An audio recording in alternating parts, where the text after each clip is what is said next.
Hello student, मेरा नाम सतीश कुमार है और आज मैं आपके सामने राजनीतिक विज्ञान 12वीं कक्षा का जो है राष्ट्र निर्माण के समक्ष चुनौतियाँ, ये फर्स्ट लेसन जो स्वतंत्र भारत की राजनीति इस पुस्तक का लेके आया हूँ। तो इस लेसन को शुरू करने से पहले ये एक बहुत ही शानदार कोड है जो चाणक्य जी की है। तो इसको मैं आपके विषय से संबंधित है, इसीलिए मैं यहाँ पर लेके आया हूँ। किसी भी देश को बर्बाद करने में सबसे बड़ा योगदान उन युवाओं और पढ़े लिखे विद्वान लोगों का होता है जो कहते हैं कि हम मुझे राजनीति से नफरत है। याद रखना, राजनीति ही किसी देश का भविष्य तय करती है। बिल्कुल हाँ, हमें जो है जो हमारे देश में डेमोक्रेसी है उसमें जो है हमें पार्टिसिपेशन पूरी तरह से करना चाहिए। अगर हम वो नहीं करते तो जिससे जो है हमारा जो भविष्य जो है वो बर्बाद हो सकता है। इसलिए हमें जो शासन या राष्ट्र निर्माण की या शासन की जो भिन्न प्रकार की जो पॉलिसीज़ होती हैं उसमें हमें पार्टिसिपेशन करना चाहिए। तो सबसे पहले हमें शासन, हमारी डेमोक्रेसी हमें लोकतंत्र उपलब्ध करवाया है। तो इस कंडीशन में हमें लोकतंत्र का उचित उपयोग करते हुए हमें सहारा लेना चाहिए। तो ये हमारा लेसन है, राष्ट्र निर्माण की चुनौतियाँ, चैलेंज ऑफ नेशनल बिल्डिंग। जैसे ये आप सब जानते हो, हम 15 अगस्त 1947 को आज़ाद हो जाते हैं। तो आज़ादी के समय हमारे सामने जो भी ऑब्स्टाइकल थी, जो भी समस्याएं थी, उनको हम यहाँ पर डिस्कस करेंगे।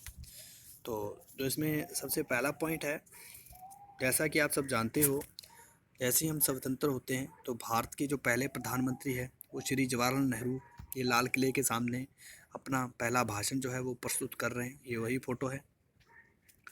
तो इन्होंने जो है पहला जो है, जैसे ही हम आज़ाद होते हैं तो 14-15 अगस्त की मध्य रात्रि को जैसे ही हम आज़ाद होते हैं तो जवाहरलाल नेहरू ने संविधान सभा के पहले सत्र में जो एक विशेष संबोधन करते हैं, तो भाग्यवधु से चिर प्रतीक्षित भेंट, ये वाला जो है इसका जो है शीर्षक था इंग्लिश में, ट्विस्ट विद डेस्टिनी।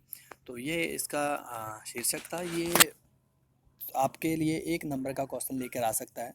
तो भारत के पहले प्रधानमंत्री श्री जवाहरलाल नेहरू ने किस पहले भाषण जो संविधान सभा में दिया था तो उसका क्या नाम था? तो ये स्थान भी पूछ सकते हैं। तो कहाँ दिया था? तो ये दिया था संविधान सभा में। और ये जो संबोधन है ये जो है लाल किले पर पहला भाषण दिया था, ये वो है।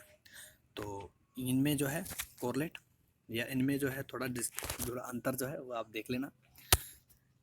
तो जैसे ही हम आज़ाद होते हैं तो 2 बातों में सभी लोग बिल्कुल क्लियर होते हैं। पहला भी, हम जो है लोकतांत्रिक शासन पद्धति को अपनाएंगे। दूसरा, जो भी सरकार जो है वो सबके भले के लिए विकास कार्य जो है वो करेगी। तो इन 2 बातों से सभी लोग अच्छे से सहमत होते हैं और होना भी चाहिए, क्योंकि सभी ने ही भारत की आज़ादी में अपनी महत्वपूर्ण बलिदान या भूमिका निभाई है। जैसे ही हम आज़ाद होते हैं तो आज़ादी के बाद हमारे सामने एक भयंकर समस्या होती है और यहाँ पर हम 3 समस्याओं को डिस्कस करेंगे। पहली, भारत में भिन्न भिन्न धर्म के, भिन्न भिन्न जातियों के लोग रहते थे और उन सभी जातियों और धर्मों के लोगों को एक साथ लेकर हमें आगे बढ़ना था।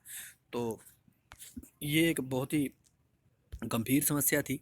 तो इस समस्या का समाधान हमारे संविधान ने भारतीय क्षेत्रीय अखंडता को बढ़ावा देने के लिए धर्मनिरपेक्षता शब्द का इस्तेमाल करके आसानी से कर दी, क्योंकि यहाँ पर सिर्फ और सिर्फ हिंदू और मुस्लिम 2 मेजॉरिटी के लोग नहीं रहते थे। बिल्कुल जो बंटवारे का, जो भारत और पाकिस्तान के बंटवारे का आधार धार्मिक था, तो ऐसा तो नहीं था भारत में और कोई धर्म के लोग रहते नहीं। भारत में बहुत सारे धर्मों के लोग रहते थे। तो ये एक सबसे भयंकर समस्या थी। तो इन सब को यूनाइट रख पाना ये भारत का एक सबसे बड़ा चैलेंज था। दूसरा चैलेंज था डेमोक्रेसी। भारत में भिन्न भिन्न आर्थिक स्तर पर विभिन्नता वाले लोग, जातीय विविधता वाले लोग, धार्मिक विविधता वाले लोग, कई प्रकार के लोग यहाँ पर रहते थे और सभी लोकतंत्र चाहते थे। लोकतंत्र में सबको जो है एक समान अधिकार दिए जाएं, तो ये भी सबका उद्देश्य था। तो ऐसी कंडीशन में हमने लोकतंत्र को स्थापित करना है। तो हम जो है भारतीय संविधान ने प्रत्येक व्यक्ति को मत देने का नागरिक अधिकार जो है वो दिया, और साथ में जो हमारे मौलिक अधिकार हैं उनको सुरक्षित करने की जो है पूरी जिम्मेवारी हमारे संविधान ने दी है। तो ये भी एक बड़ा चैलेंज था कि किस तरीके से हम जो है लोकतंत्र को स्थापित करेंगे। तीसरी सबसे भयंकर समस्या थी, और वो थी विकास कार्य जो है, जो हमारी आर्थिक इम्बैलेंस है, और विकास कार्य जो है किस तरीके से पूरे देश में उपलब्ध करवाए जा सकें। तो ये 3 मेजर समस्याएं थी। आशा करता हूँ ये तीनों समस्या समझ में आज आ गई होंगी आपको। ये साहब हैं मोहम्मद अली जिन्ना, इनको आप जानते होंगे। तो इसने टू नेशन थ्योरी जो है, दो राष्ट्र सिद्धांत इन्होंने जो है एक थ्योरी प्रस्तुत की थी, जिनके अनुसार भारत जो है एक नहीं 2 कौमों का देश है। एक भारत जो मुस्लिम डोमिनेंस एरिया होगा वो पाकिस्तान होगा, और जो हिंदू डोमिनेंस एरिया होगा वो हिंदुस्तान होगा। तो इस प्रकार की ये एक इनकी थ्योरी थी।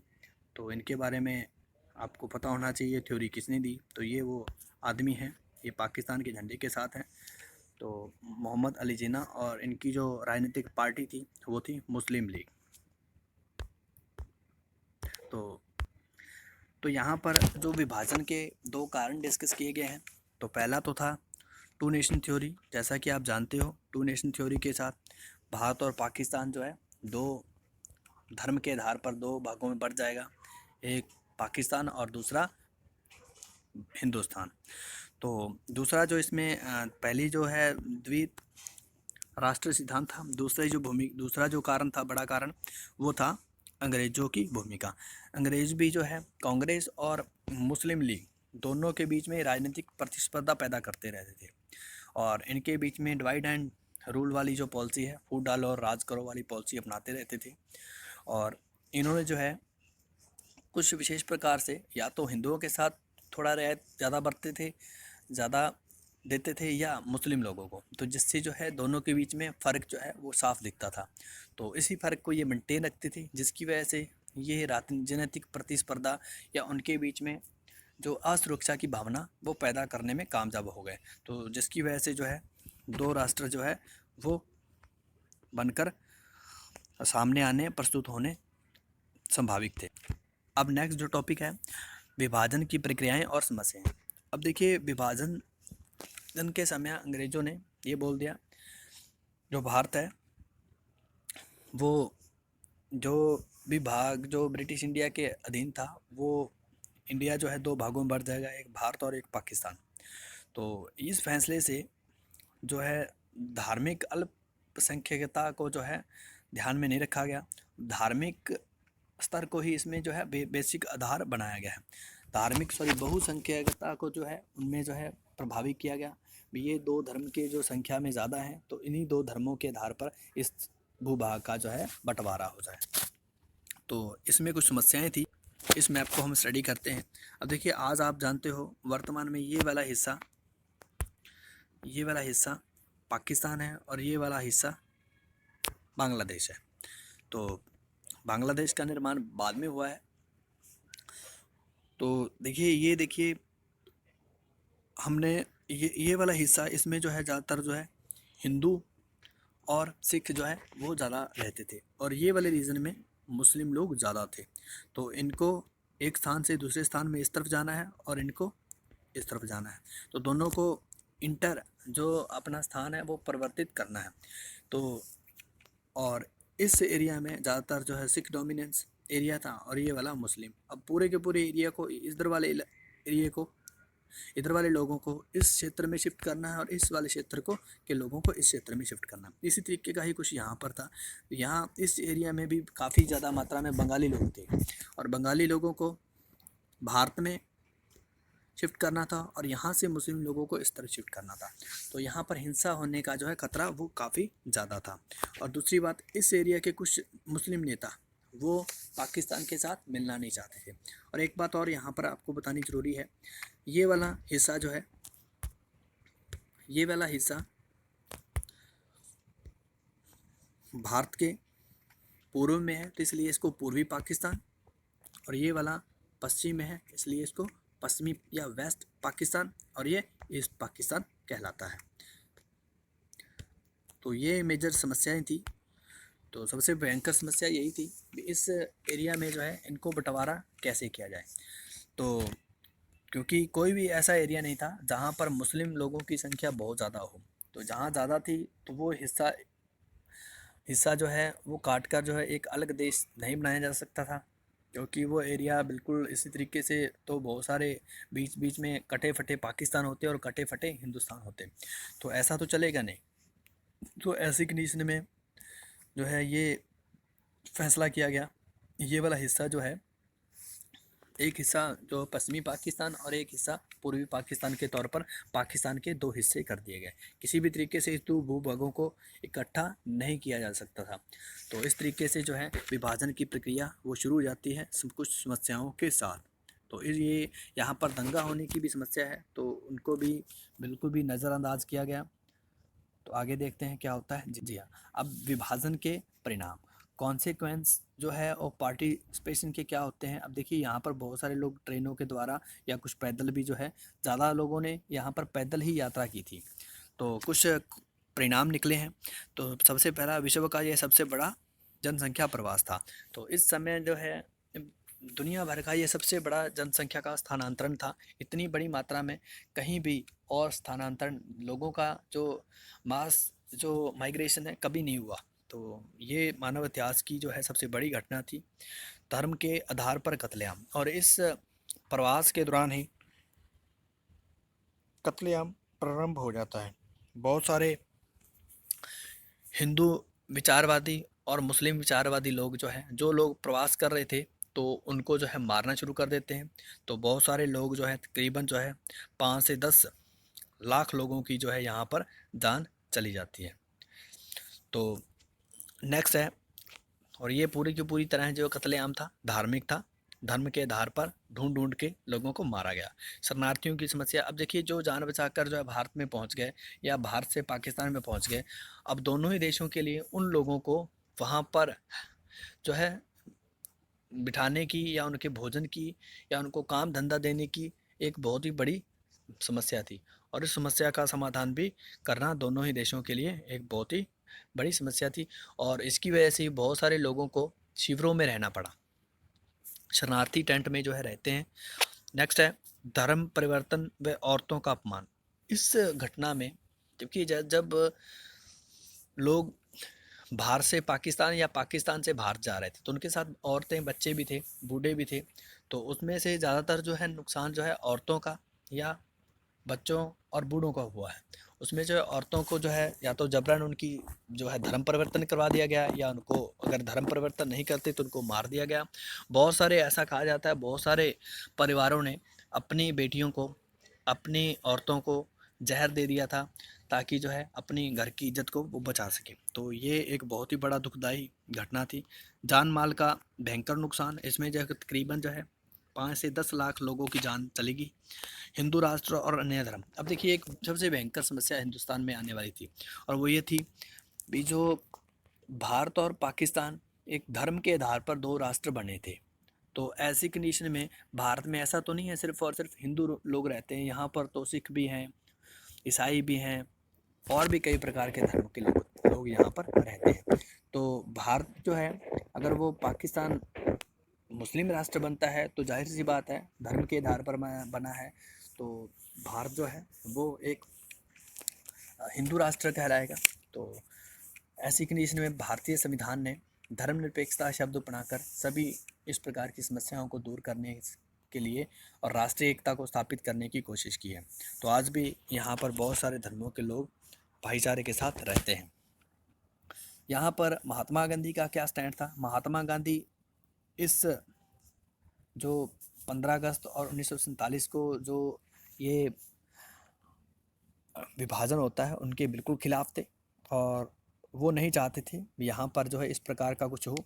तो ऐसी और ऊपर से बहुत सारे सांप्रदायिक दंगे हो जाते हैं, तो ये दंगे प्रभावित क्षेत्र में पहुँच जाते हैं और दंगों को शांत करने की कोशिश करते हैं, और भिन्न प्रकार से हिंदू मुस्लिम या अन्य लोगों के बीच में राष्ट्रीय एकता या वहाँ पर जो है उनको स्थापित करने, राष्ट्रीय एकता को स्थापित करने की कोशिश करते हैं। तो ये बातें कुछ हिंदूवादी नेताओं को अच्छी नहीं लगती, तो नाराज़ होकर एक अति हिंदूवादी नेता जो थे नथुराम विनायक गोडसे 30 जनवरी 1948 को इनको 3 गोलियां मारकर इनकी हत्या कर देते हैं।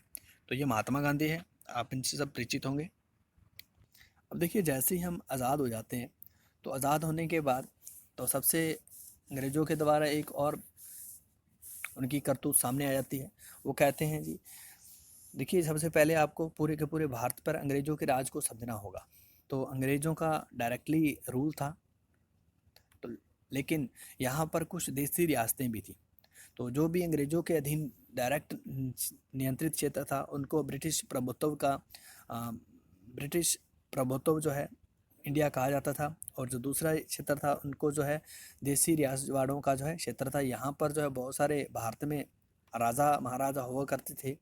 तो वो राजा महाराजा जो है अपने राज्य के घरेलू मसलों को वो देखते हैं का उनको अधिकार था। तो ये छोटे आकार के जो राज्य थे इनको राजवाड़े कहा जाता था। अब यहाँ पर समस्या क्या थी?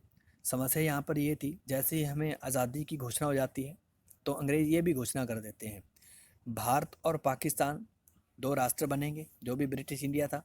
और इसमें जो देसी रियासतें हैं वो उनके पास 3 रास्ते हैं, या तो वो स्वतंत्र घोषित हो जाएं, स्वतंत्र रहना चाहें तो स्वतंत्र रह सकते हैं, अथवा या तो भारत और पाकिस्तान किसी एक कंट्री में चाहें तो मिल भी सकते हैं। तो किसी भी रियासत के पास 3 ऑप्शन थे। तो और ये जिम्मेवारी जो है, ये अधिकार जो है ये उस रियासत के राजा को दिया गया। तो यहीं पर एक भयंकर समस्या होती है।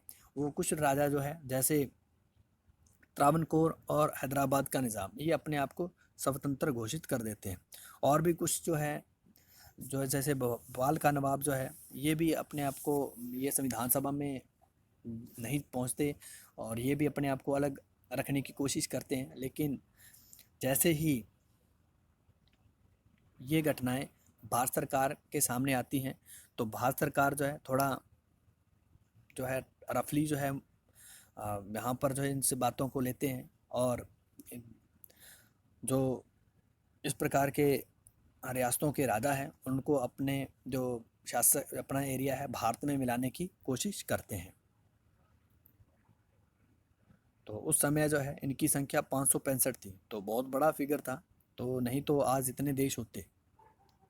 तो वल्लभ भाई पटेल जी इन रियासतों को भारतीय संघ में मिलाने की सबसे भरपूर कोशिश करते हैं। तो जैसा कि सरकार का नज़रिया क्या था, यहाँ पर सरकार थोड़ा टफ जो है वो रुख अपनाती है, और जिससे जो है जिसका विरोध जो है मुस्लिम लीग करती है।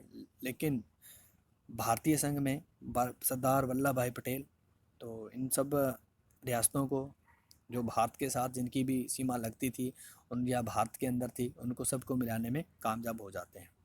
तो देसी रियासतें भी यही चाहती थी वो भारतीय संघ में शामिल हो, और कुछ रियासतों ने अपनी स्वायत्तता की मांग रखी, और उन स्वायत्तता की मांगों को भी भारत सरकार मानने के लिए तैयार थी। तो इस तरीके से जैसे तैसे करके सभी क्षेत्र जो है भारत में उनको शामिल कर लिया गया। और यहाँ पर एक जो सहमति पत्र है जिसके ऊपर जो रियासत के राजा जो साइन करते थे, जिसका मतलब था अब वो रियासत जो है भारतीय संघ का हिस्सा हो गई है, उसको जो है डॉक्यूमेंट ऑफ एक्सेशन ये कहा जाता था। तो ये आपसे पूछा जा सकता है डॉक्यूमेंट ऑफ एक्सेशन का मीनिंग क्या है। तो 15 अगस्त 1947 से पहले लगभग जो है रियासतों को जो है इस पत्र के ऊपर डॉक्यूमेंट ऑफ एक्सेशन के ऊपर सिग्नेचर बहुत सारे राजाओं ने कर दिए, और वो भारतीय संघ का अंग बन चुके थे। ये हैदराबाद के निज़ाम है, ये जो फ़ोटो में दे रखे हैं। तो हैदराबाद के जो शासक थे उनको निज़ाम कहा जाता था। तो ये हैदराबाद के निज़ाम है। तो ये जो है सबसे पहले 1947 में नवंबर 1947 में ये भारत के साथ यथास्थिति, क्योंकि ये भारत से अलग एक जो है रियासत है, भारत के बीच में ही है और चारों तरफ से इन्होंने भारत में घेर रखा है। आपको पहले मैप के ऊपर दिखाता हूँ कौन सी रियासत की हम बात कर रहे हैं। जी हाँ, ये रियासत है हैदराबाद और ये रियासत है मणिपुर। इन दो रियासतों की हम बात करेंगे यहाँ पर जो आपके सिलेबस में है। तो अब देखिए, तो नवंबर में भारत के साथ यथास्थिति का एक समझौता कर लेते हैं। तो इसी समय के दौरान भारत सरकार जो है इनके साथ कांटेक्ट रखती है। तो इनकी स्टेट में, इनके शासक एरिया में या इनकी रियासत में एक यहाँ पर जो है आंदोलन जोर पकड़ लेता है जो इनके खिलाफ होता है। और वो आंदोलन में भारी संख्या में महिलाएं भी उस आंदोलन में हिस्सा लेती हैं। तो ये इस आंदोलन को दबाने के लिए तो रजाकार टाइप के कुछ इनके जो आर्मी के जो सैनिक थे उनको जो है ये भेज देते हैं उनको दबाने के लिए। तो वो रजाकार जो है गैर हिंदू जो लोग हैं उनके ऊपर उनको निशाना बनाते हैं। तो निशाना बनाने के बाद बहुत सारे लोग जो हैं वहाँ पर मारे जाते हैं। तो ऐसी कंडीशन में भारत सरकार वहाँ पर सैनिक भेजती है। तो लगभग थोड़े ही समय में ये पूरी की पूरी लड़ाई जो है भारत सरकार जीत जाती है और फाइनली जो है ये निज़ाम भी आत्मसमर्पण कर देता है और भारत में जो हैदराबाद का विलय जो है करने के लिए सहमति पत्र के ऊपर हस्ताक्षर कर देता है। तो इस तरीके से थोड़ी सी संघर्ष के साथ ही हैदराबाद जो है भारत का हिस्सा बन जाती है।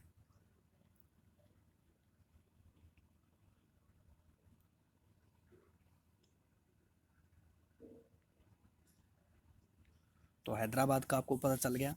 तो ये रजाकारों को जो है इनके विरुद्ध जो आंदोलन कर रहे होते हैं उनको दबाने के लिए भेजता है। तो वो काफ़ी गैर मुस्लिम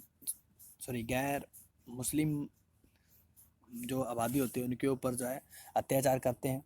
तो जैसे ही भारत सरकार को पता चलता है तो भारत सरकार वहाँ पर सैनिक कार्रवाई करती है और थोड़ी सी कार्रवाई के बाद ये जो नवाब है, निज़ाम है, तो ये आत्मसमर्पण कर देते हैं और भारत की अंदर जो है जो हैदराबाद है उनका विलय करने के लिए तैयार हो जाते हैं। नेक्स्ट है मणिपुर। ये राजा है मणिपुर का, इसका नाम है बोधचंद सिंह। तो ये अपनी रियासत को कुछ स्वायत्तता के साथ जो है मणिपुर को जो है ये भारत में विलय करवा लेता है। कुछ इनको स्वायत्तता दी जाती है। अब देखिए, ये अपना जो जितने भी प्रकार के फॉरेन अफेयर के जो मसले हैं वो सारे के सारे भारत सरकार देखेगी और जो भी इनके आंतरिक मसले हैं वो ये राजा देखेगा। तो भारत सरकार लगातार इनके कांटेक्ट में रहती है और जनमत के दबाव में 1948 में एक चुनाव करवाया जाता है जिसमें जो है ये संवैधानिक राजतंत्र जो है यहाँ पर कायम हो जाता है। और यहाँ पर जो है एक सबसे खास बात ये है, यहाँ पर सार्वभौमिक वयस्क मताधिकार जो है इस सिद्धांत को अपनाया जाता है। तो जितने भी मणिपुर के जो निवासी हैं सभी यहाँ पर जो है कुछ एज रखी होगी तो वो सभी लोग जो हैं वहाँ पर वोट करते हैं और यहाँ पर जो है मणिपुर में जो है संवैधानिक राजतंत्र जो है वो कायम कर लेते हैं।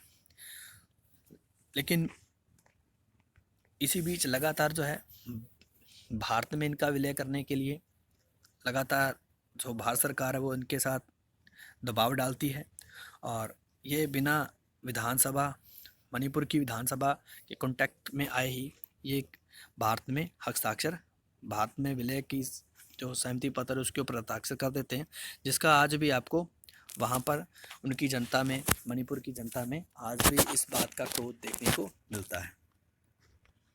अब देसी रियासतों का तो भारत में विलय हो जाता है। अब शासन की दृष्टि से अब भारत में दोबारा से राज्यों का जो है पुनर्गठित करना है ताकि जो है पूरे के पूरे भारत की जो डेवलपमेंट का रास्ता जो है आसान हो जाए। तो ये इतना आसान काम नहीं होता। अब भारत के अंदर की जो सीमाएं हैं उनको निर्धारित करने का ये काम है।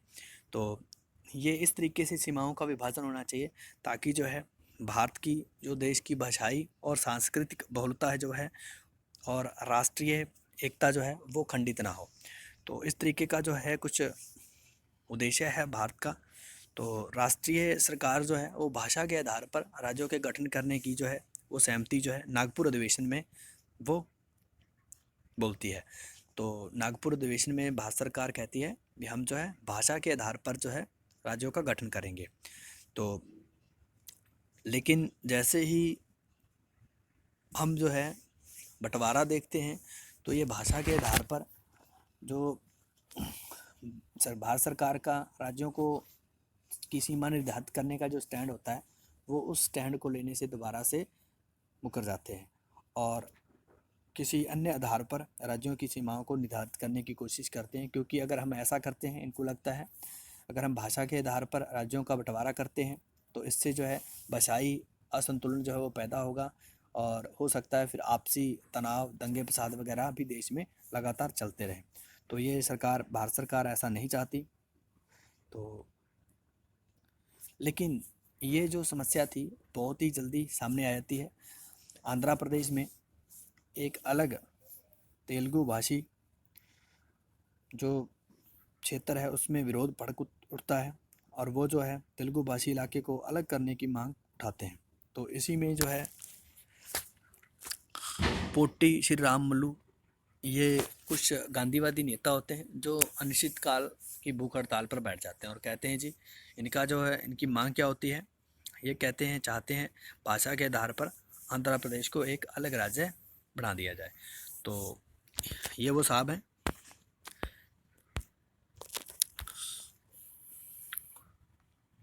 पोट्टी श्रीरामुलु, ये 56 दिन की हड़ताल के बाद इनकी मृत्यु हो जाती है। तो ऐसी कंडीशन में बहुत सारी अव्यवस्था फैल जाती है, चारों तरफ हिंसा होती है।